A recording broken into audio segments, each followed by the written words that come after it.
चल। हाँ। तो बाबूजी लंबरदारा बता रहा था कि शहर में कोई नया स्प्रे आया है, फसल की कटाई का टाइम है। मैं सोच रहा हूँ कल शहर हो ही आऊँ। वीर जी तुसी क्यों जान दो, मैं जाके ले आना। और तू पिंकू नाल बैठ के दूध पी, वो तेरे बस का काम नहीं है। ओए जग्गी, ओए जिंदगी के जाने में कोई हर्ज नहीं, जान दो उसको। वो छड्डो बाबूजी, वो कुछ का कुछ ले आना इसने, नक पूछना तो आता नहीं, खेत संभालने की गल कर रहे हो तुम। महावीर सिंह अपने बड़े बेटे जोगिंदर, बहू मनप्रीत, पोते पिंकू और छोटे बेटे राजेंद्र के साथ गुरदासपुर में रहता था। उनके घर में जोगिंदर की ही मर्जी चलती थी, जिससे राजेंद्र मन ही मन चिढ़ने लगा था। आखिर राजेंद्र ने जोगिंदर की गैर मौजूदगी में अपने दादा की वसीयत के अनुसार जमीन का बंटवारा करने का निश्चय कर लिया। घर में लड़ाइयाँ होती हैं, लेकिन जमीन का बंटवारा तो मैं कोई गलत काम किया? जमीन मेरी, मैंने रख ली। गलत काम तो होया मेरे भाई, चंगी जमीन आप रख ली, बंजर जमीन जोगिंदर दे पत्थे मर दी। ओ पटवारी, तेरा काम है कागज बनाना। बाबूजी ने खुद अंगूठा लगाया इन कागजों पे, और मुझे मेरे कागज मिल गए, तुझे तेरे पैसे। उड़ जाए तो भाषण सुनाने चला है, चंगी जमीन। चल बाबूजी, घर चलो बाबूजी। हुण की सोचन लगे हो? ओए जिंदी पुत्र, ओए जग्गी का राह तो देख लेना था। जब वीर जी ने बीजी दे सारे कहने बेचे तो मेरा रास्ता देखा था।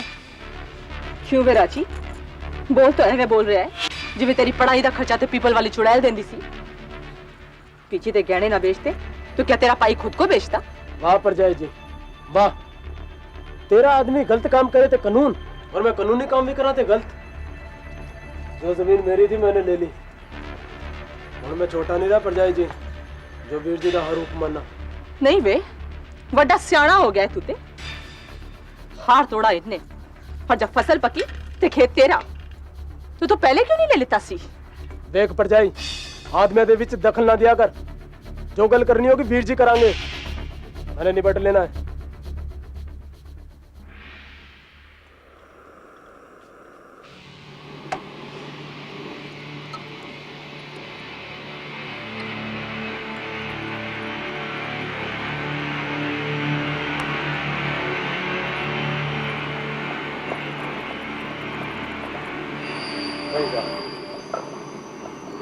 ओए प्रीतो, इस बार तो कमाल हो गया।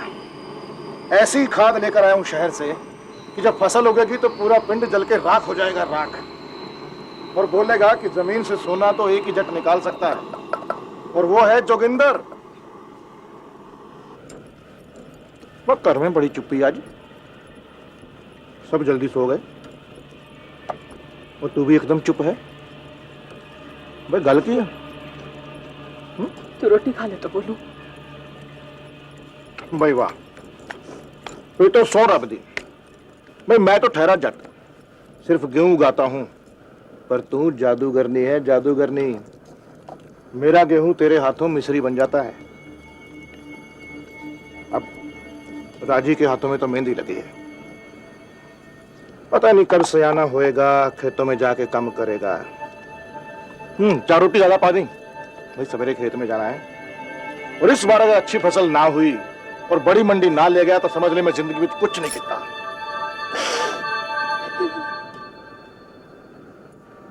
प्रीतो क्यों यार? देख, अगर पिंड में किसी ने तेरे को कोई उल्टी सीधी गल की है ना, तो बता, खेत में जिंदा गाड़ दूंगा। बोल। राजी ने खेत अपने नाम कर लेता। की कह रही है तू? दिमाग खराब है तेरा? दिमाग खराब हुआ है राजी दा। बाबूजी ते नाल मिलके खेता दा बंटवारा कर लेते। खेता दा बंटवारा ते राजी ने? हाँ, चंगी जमीन ते खुद दबा ली ते बंजर तेरे मत्थे ठोक देती। की करो जी, रोटी छोड़ना कुछ अग नहीं होता है। और जट की जमीन जाने से बड़ा कुछ अगन कुछ नहीं होता। अब देख तू, मैं गुस्से में तुसी पागल हो जाते हो जी। दिमाग में तेरे को नख मार के तू आदमियों के बीच मत बोला कर, तो तेरे को भी ठंडा कर दूंगा। सुनो जी, सुनो।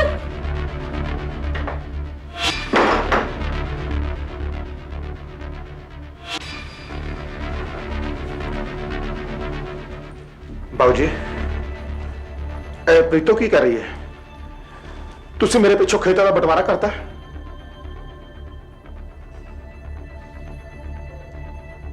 ओ, तो असल काम तेरा है। वीर जी, बरसों पहले जमीन दादे ने मेरे नाम कर दी थी, ते जे जमीन कानूनी मेरी थी मैंने ले ली। ओए सदके जाऊं तेरे, कानूनी कानून सिखा रहे तू मैनू हैं? पजामे का नाड़ा तो बनना नहीं आया और पकड़ बांधने चलाई तू। खून पसीना मेरा, और जब फसल पक के तैयार हुई तो हक तेरा। और बाबूजी तुसी भी कुछ नहीं किया, चुपचाप जुल्म में शरीक हो लिए। और मैंने एक गल दसो, उस बंजर जमीन दा मैं की करा? अपने बीवी बच्चा नु कटन वास्ते दित्ती मैनू जमीन। तो तब तक वीर जी मेरे खेतों में काम करके अनाज अब बड़ा दानी वीर कान तू मैनू अनाज देगा। मैं छोटा नहीं रहा। वो पता लग रहा है मैनू तू छोटा नहीं रहा, पर एक गल याद रखी, ये जट का हाथ है, ये बंजर जमीन को भी हरा भरा कर देगा। पर तेरी हरी भरी जिंदगी जब बंजर ना किती तो मैं आदमी दा पुत्र नहीं। कर लिया ना बंटवारा, हुण हो गया ना खुश? मैं क्या होर कोई कमी बेशी रह गई तो वो भी पूरी कर ले। तू भी पक्की परजाई दी भैन है, खड दिमाग। आदमी दी गल समझ आए ना आए मुंह जरूर मारना। और घर सांझा है, खेत नहीं। तू की चाहती है मैं जिंदगी भर वीर जी दी गुलामी करता फिरा? और अब मैं छोटा नहीं रहा, अब बता देता है मैं वीर जी ने। बड़ा चंगा किता है। वीर जी ने सारे गहने बेच खाए मेरे पीछे वीर जी ने, हैं? और तेरे वास्ते भी नहीं छोड़ा एक। और छोड़ते भी तो किस काम आता? क्या लगता है तेने अब जीजा जी मेरा ब्याह तेरे साथ कराने वास्ते राजी होंगे? भूल जा। ओए तू राजी तब मैं राजी। मैनू दुनिया दी परवाह नहीं करनी आई। ऐसे गुरुद्वारे जाके मत्था टेक के फेरे ले लेने। देख राजी, मेरे वास्ते इतना आसान नहीं है। बाबूजी तो पूछे बगैर मैं किस तरह करांगी? सोचा था सब कुछ खुशी खुशी हो जाना है, पर तूने तो सब तो पानी फेर दिया। ओए चल, झगड़ा हम पाइयों में है, तुम पहनों में तो एक है ना। टंच कर पर जाए तो खोल जा तो उन्हों कह के अपने आदमी ने समझाए। रब जाने ऐसे ही मान जाए। मान जाए? वेख, मैं तो एक बारी अपना गुस्सा पी भी जावा, पर ए तेरा जी दा खून पी के भी नहीं मारने वाले। भैन जी, तुसी ते सारा कसूर राजी दे मत्थे डाल जीजा जी नू बचा रहे हो। उन्हां दे आगे कदी भी किसी दी चली है? ओए सदके जावा मरजीत, होए ब्याह हुआ नहीं ते तरफदारी करन लग पई। हां ओ गल नहीं है भैन जी, भाइयों ते झगड़े विच मेरे पिसने तो तुसी खुश हो गए। ओए जीतो, इस झगड़े फसाद से कौन खुश है? पीता पुत्र, गल करने में की हर्ज है? हो सकता है दोनों भाइयों को मिलाने के वास्ते ए ब्याह हुए।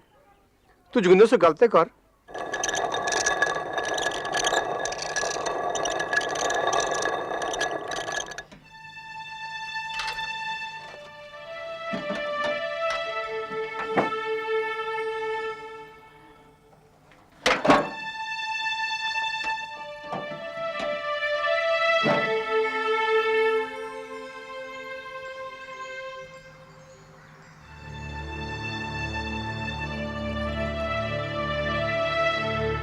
क्या जी कुछ गल बनी?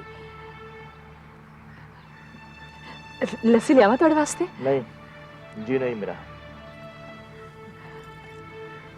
आज मैं घर गई सी पाऊजी ते जीतू नू मिलन वास्ते। सब राजी खुशी है? हाँ जी। ओ बाऊजी जीतू दा ਵਿਆਹ ਕਰਨ ਦੀ ਸੋਚ ਰਹੇ हैं। मैनू भी परवाह हैगी जीतो दे विआह दी, पर की करा दस तू। तेरे सामने ये सब कुछ छुपया तो है नहीं। मैं तो सोचा सी इस फसल ते ओदा विआह कर ही देना, पर तुसी पैसे दी फिक्र ना करो जी। ओ जीतो दा विआह राजी नाल। राजी केड़ा? ए अपना राजी? हाँ जी। दिमाग ठीक है तेरा? दोनों एक दूसरे चाहते ने ते बाबूजी ने सोचा कि जा जोगिंदर नु सुना जाके खुशखबरी, बड़ा खुश होएगा। बंजर जमीन पे पगड़ा करने लग पाएगा, है ना? तुसी मेरी गल नहीं समझे जी। तू समझ ले मेरी गल बस। जीतो का ब्याह राजी से नहीं होने देना मैं। उसकी जिंदगी में खुशी के स्टॉल नहीं बजने देने मैं।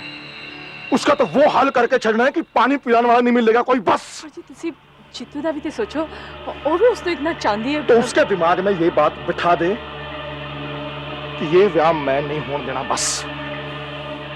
जी जाओ उसका, आप ही समझा देना। कितने चल दी हूं? गेहूं खत्म हो गया है, पड़िए की दुकान तो लेनी। लदे मैनू।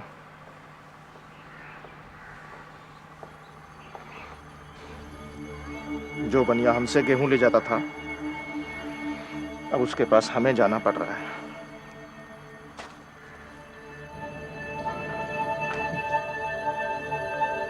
वो जोगिंद्रा, वड्डी मंडी में फसल बिकी जो अत्ते दा रास्ता भूल गया।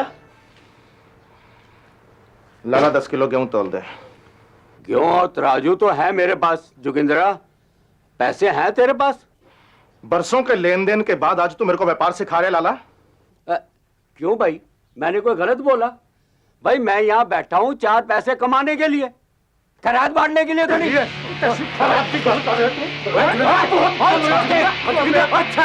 खैरात बचा के रख अपने प्यो के वास्ते।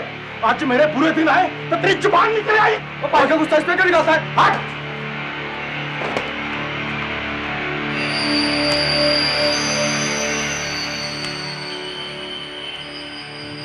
वो जोगिंद्रा, वड्डी मंडी में फसल नहीं बिकी जो अंदर का रास्ता भूल गया। जो तराजू तो है मेरे को जोगिंद्रा, पैसे हैं तेरे को? पैसा गुस्सा इसमें क्यों निकालता है? भाई मैं यहाँ बैठा हूँ 4 पैसे कमाने के लिए, खैरात बांटने के लिए तो नहीं।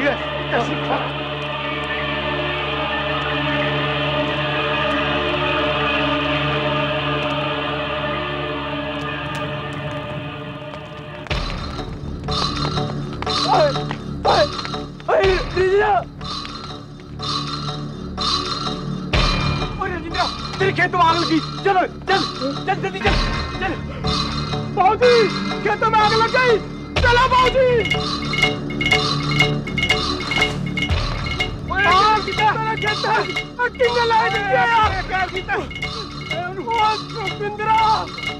मेरे नाम से खेता ही आग लगे हाथों पर में तो तेनू कोई नहीं पुत्र तेरा भरा है तेरा पैरिएगा बाबूजी तुम मैंने छोड़ दियो और तू मेरे को लठ मारेगा। आजा मैं देख लूं कितना बड़ा सूरमा है। मैं मार के दिखा तू कैसे मारता है। बड़ा सूरमा आ गया तू। हट उसकी किस्मत का। राजेंद्र को यकीन था कि आग जोगिंदर ने ही लगाई है। इस हादसे से उनका झगड़ा दुश्मनी में बदल गया। नौबत यहां तक आ गई कि दोनों ने अपना चूल्हा चौका अलग कर लिया।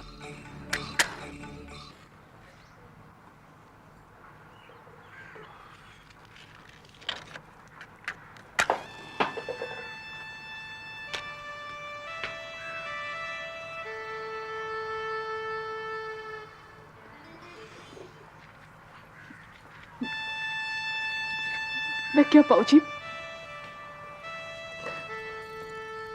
कार दे नाल मैनू भी अलग कर दिता। झगड़ा ते पाई होता ते पराई हो गई मैं। नहीं पुत्र नहीं। मैं सोचा कि प्रीत तो मेरे वास्ते क्यों रोटी डालेगी? राजी ब्याह करके वोटी ले आए ना तो बेशक रोटी डालना बंद कर दूंगी। बाजी, राजी मेरी जीतू दे नाल ब्याह करना चाहता है। जीतो अमरजीत तेरी भैन जी। पर पुत्र जग्गी तैयार है इस ब्याह के वास्ते? जीतो को बुलाया इनसे कल करने वास्ते। देखो आगे रब दी मर्जी। और जीतो तू उससे ब्याह करेगी जिसने तेरे जीजा के खेत छीन लिए, तेरी बहन को दाने दाने वास्ते मोहताज कर दिया, उससे ब्याह करेगी तू? सारी गलती राजी दी भी नहीं है, पूरा पिंड जानता है। ओदे अनाज नु तू ही आग लाई है। चुप! तेरी जुबान कट के फेंक देनी मैं बकवास की था। ब्याह तो मैंने राजी से ही करना है, फिर चाहे जो हो। LLC।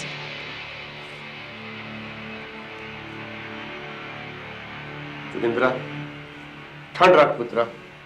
तू तो ऐसे ही आग में बुला हो रहा है। इस ब्याह में कोई नुकसान नहीं। एक बार फिर ठंडे दिमाग से सोच, हैं? एलो बाबूजी लस्सी। बस पुत्रा, इन प्यार।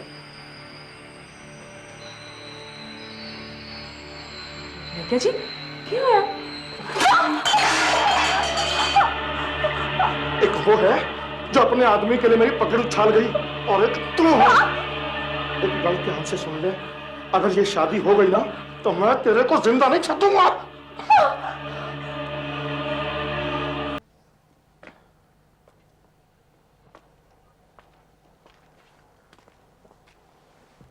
ਤੁਸੀਂ सोए नहीं बाबूजी? ओए ऐसे माहौल में की नींद आनी है पुत्र। ਹੁਣ बस भी करो बाबूजी। ओए चिंती पुत्र, और मेरी गल मन, बैर ना बढ़ा पुत्र, ब्याह टाल दे। जग्गी का गुस्सा दूर हो जाए तो ब्याह कर लेना। ते हो गया मेरा ब्याह।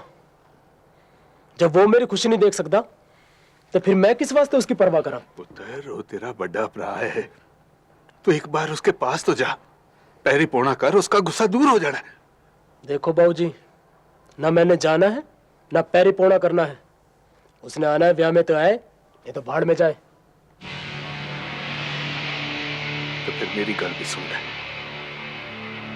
मैंने भी ब्याह में नहीं जाना।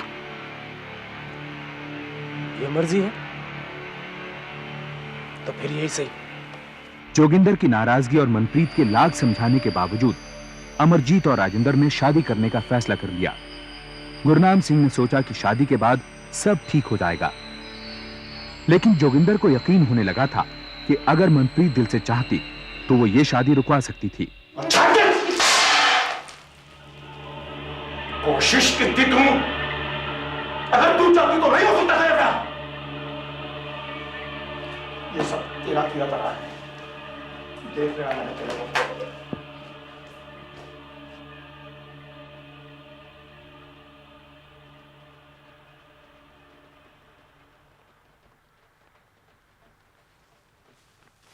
जोगिंद्रा, बरात में नहीं आ रहा?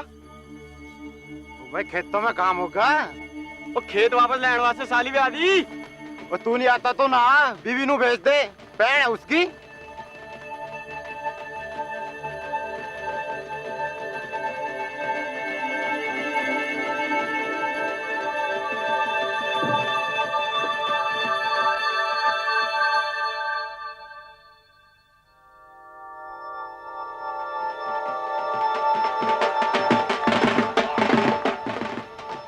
बाबूजी बरात आ गई। बाबूजी मैंने जाना है। बाबूजी बरात आ गई।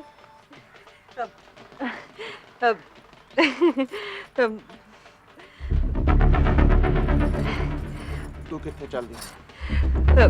देखो जी, पराए बारात में हूँ और हम ना हो कायदा ब्याह है, इसलिए मैं सोचिया।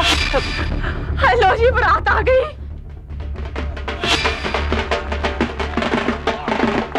में जाओ। हाँ जा पुत्र, चाचे दा ब्याह है, जा।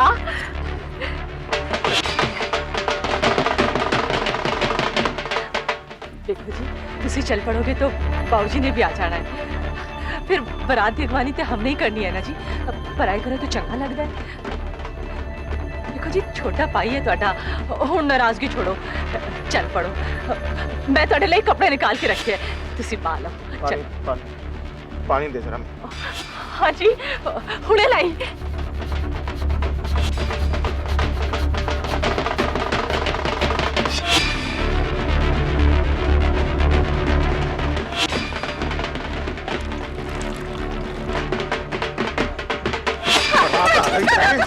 बड़ी